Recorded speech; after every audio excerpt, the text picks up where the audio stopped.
So, are we prepared for a potential forthcoming global recession? And when I say we, I mean us as individuals, I mean our countries, our governments, and sadly, the answer is probably not. So, first of all, none of this is financial advice. I am not an economist, and the economy is very confusing and complicated and complex. And it's not really a science, it's more of some weird dark art. But we know the reasons of most of the recessions we've had. The last recession was obviously due to COVID. It was a very sharp recession, but it bounced back really quickly. It was a V-shaped kind of recession, and it could have been a lot worse than it turned out being, luckily for us. The one before that was the 2008 recession, which was basically missold mortgages, simplified a lot, but that's basically what it was. Caused a huge collapse in the stock market, huge collapse in property, lots of people losing their money, and we basically know what happened there. And I think the potential next one, which I hope I'm wrong about, but I'm just saying this could happen. The potential next one is kind of obvious as well. It's this Israel and America and their war with Iran. Because, like it or not, most of the countries on the planet, and especially England, especially America, are very dependent on oil. And as of very early in this conflict, the Straits of Hormuz have been closed or very restricted compared to what they were. And that's not blaming Iran for that. They're just playing the hand they're dealt and using what they can use to their effect. And you can't blame them for that. They didn't start the war. It's a completely different video on whether this war is a just war and who's in the right and who's in the wrong. But you can't blame Iran for that because they didn't start this war. But at the end of the day, the Straits of Hormuz, which 99% of us have never heard of before this happened, are now restricted. And because of that, the price of oil is going up and down, depending on what certain leaders are saying, but also because the supply has gone down massively. And we can't get it from other places, like Russia, because we've got trade embargoes with them. We don't want their oil because of their war. That is a different subject and makes you wonder how much of this is organised. Step one, massive embargoes with Russia, and step two, go to war with the other main supplier that's going to close the strait because that's strategically a good idea for them. But that's a completely different subject. The main thing is a massive lack of oil or a massive inflation of the price of oil could easily cause a recession, and a global one at that. Because, like it or not, your country as well as mine is probably very dependent on oil. I know England is very dependent on oil. You've got the obvious in terms of fuel, which was getting up towards £2 a litre for diesel, which is not good, and hopefully doesn't go anywhere near that again, although it's not miles away. So everybody feels that. Everybody who has to drive to work feels that. Everybody getting things delivered or having workmen to their house, etc., are going to feel that. The price of plastic for the packaging of your food, for the packaging of your items you're buying, a lot of that's oil-based. Everything we buy, either in the shop or that gets delivered to your door, has oil somewhere in its journey. Whether that's the fuel to get to you or to get to your country, then get to you, or the packaging around it. There's oil somewhere in there, and I'm not saying that's good. I think we're very dependent on oil, which is a bad thing. I think there should be some alternatives, but we don't have any right now. I think in terms of fuel for vehicles, electric cars aren't the answer, personally. Mining and processing lithium is very bad for the environment, probably a lot worse. And personally, I think keeping second-hand cars on the road is a lot better for the environment than buying brand new electric cars, which then use dirty energy to basically power them up as well. And we don't have the energy infrastructure as it is to charge the cars. They can find that infrastructure or build it when it comes to data centers, ironically, but that's a different subject as well. Right now, we don't have an immediate replacement for fuel, and electric isn't going to be the answer if we're honest with ourselves. Plastics, there is plant-based plastics. We should probably adopt a lot more plant-based plastics, which are better for the environment and another subject, but that's an option. But in terms of the near future, there's going to be a massive knock-on effect. There's going to be third and fourth order effects of this supply chain breakdown of oil, because it can't go the other way because of the Houthis. We've banned a lot of Russian oil, so that's not an option unless they change their mind on that. And by they, I mean the government. So really, in what way doesn't this lead to a recession? A lot of the stock markets are petrol-based, or a large percentage of it can be, and that's getting very heavily manipulated by the looks of it. Depending on what Trump says, the price in the stocks on oil skyrockets or goes back to a normal level or low again. So there's definitely manipulation happening there. Obviously, if you or I were doing that, we would probably get about 20 years in prison for insider trading, but it's okay apparently when the government do it, because as usual, it's one rule for them and one rule for us. However, if this continues, and the scary thing is as well, there is a lag. So the ships that got out before this started were on their journey to the countries where they were going to deliver the oil to. Most countries have a surplus that they can depend on in case of emergencies. But once them surplus are gone, once the ships have reached the destination and that oil's been processed and used, if there isn't peace in a meaningful way, if the strait isn't opened again in a meaningful way, and even then they might decide to tax ships as they go through. So again, we might be in a worse off position than in the start of February, say, because of certain countries' actions against Iran. But there you go. This can easily lead to a recession. And what is a recession? Essentially, if you look at your country as a business, instead of making profits, you're making loss for 2 quarters, so 6 months, 2 quarters in a row, then you're essentially officially in a recession, is the broad terms of it. But essentially, your money isn't going to go as far as it should. Your savings aren't worth as much in a way if you get inflation. If you get hyperinflation, like in 1920s Germany, that's when people end up having to take wheelbarrows full of money to go and buy a loaf of bread because the money just isn't worth anything anymore.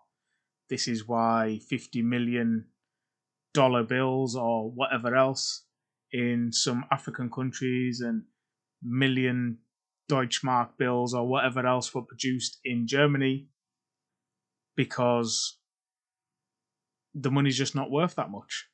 That bill isn't worth a million, say £1 million or $1 million. If you could buy, for the simple maths, 5 bananas for £5 on day one, and then the inflation happens and you can maybe buy 3, maybe even 2 bananas for the same £5, then it's essentially inflation happening. So when the governments know inflation's happening and recession's kicking in, there is ways they can kind of deal with it. But like I say, the economy is some weird dark art and it doesn't always work. This is why countries can really suffer in depressions like Greece did, like ours has in the past, like America has in the really big recessions and things like that, and depressions. And the governments can kind of tweak things and mainly tweak either interest rates or they can tweak the amount of money and they can tweak taxes down if they want you to spend more. There's different things they can do, but overall, you've got to think there's a little bit of we'll try this and hope it works rather than it will definitely work. And sometimes they just get lucky and it will bounce back quicker. But if the cause isn't dealt with very early on or the cause isn't rectified really early on, in this case, the supply of oil, let's say, then that recession can get very, very bad and can last a long time. Maybe more than months, maybe into years, potentially. Don't want to sound negative with everything, but that is the potential for what could happen. And especially with the third and fourth order effects, because not only does our fuel go up to stupid amounts, and I dread to think what it could get up to, not only does the price of goods go up massively because of what I've said before, but also a lot of energy is based on that fuel. So your energy costs can go up because it's not just oil. There can be a lot of natural gas and things coming through there. So your energy is going to go up. The production of fertilizer using energy goes down because they don't have the energy to produce the fertilizers we now depend on as a globe, because that's our answer. We just put more fertilizer on because, again, not to sound like a hippie, but we've taken all the goodness out of the ground, and our answer now is use industrial made fertilizers to add some goodness back, which doesn't, it works, but it's a short term answer to a longer term problem. Instead of using, to try and give a solution, instead of using the huge amount of food scraps that we produce, say in England alone, and use that to make biochar and fertilizers that way, and composts and things like that, and fold them back into the earth, we don't really do that. Not on a grand scale. We just think, oh, we'll just keep adding fertilizer. There is other things that get done, but as a rule, globally especially, that's the answer. Industrial made fertilizers. So when that happens, it gives a lot of problems because then food becomes more scarce, which has more than one effect. It has the effect of supply and demand, and the price of that food that does exist goes massive, skyrockets. So those bananas that you could maybe buy two for £5, now you can maybe buy one because they're so scarce. So supply and demand. But more importantly, and that's very important, that is very important, but probably more importantly is people who don't have a good supply of food anyway have even less. And people globally will start to starve, potentially starve to death. And that sounds hyperbolic, but it's happened in the past. When there's been famines in the past, a lot of people die, and it's not very hard to imagine that happening. Maybe it is. Maybe it is very hard to imagine that happening in 2026. But if there's a massive shortage of fertilizer, that can happen. And then there's third and fourth order effects to that, because then you have people emigrating from the places where there is famine, trying to get to places that are softer, let's say, with immigration, where they know they're going to get fed by the government no matter what, no matter how they get to them countries. It leads to a lot of things happening. And as a rule, the people that suffer, as usual, are just standard civilians like you and me. And we end up paying a fortune for anything we can buy and not being able to afford everything else. And any savings in the bank, if massive inflation happens, they're not worth that much anymore. And it's all very well for people who have like $1 million in the bank plus, And if they lose half of it, or essentially lose half of it due to inflation, they've still got half a mil or whatever they have left. They can rebuild once the recession passes. And the recession will pass. It's just how long will it take? Will it be weeks? Not really. Will it be months or will it be years? But normal people with little or no savings, when that money is devalued so much and it's hard to make money because it costs so much to even go to work anymore, what is going to happen? What are we going to do? And the thing is, if this happens, and I hope I'm wrong, I hope it doesn't happen. I'm just saying potentially it could. So hopefully we're prepared, or hopefully our government is prepared and has a good plan to curb the recession and get us out of it as quick as possible and keep our money worth what it is and lower the price on fuel, for example, which they could easily do if they drop their rate of tax, but that probably won't happen. Hopefully, it curves out and we recover, but in the meantime, a lot of damage can be done, and people's lives might be changed because of it, and might lose a lot, and might lose houses because of it, because of a war that I don't remember voting on, and technically we've stayed out of it, thankfully, and to this point, but it still affects us, and it's obvious how it can affect us, and it's not a war of our choosing.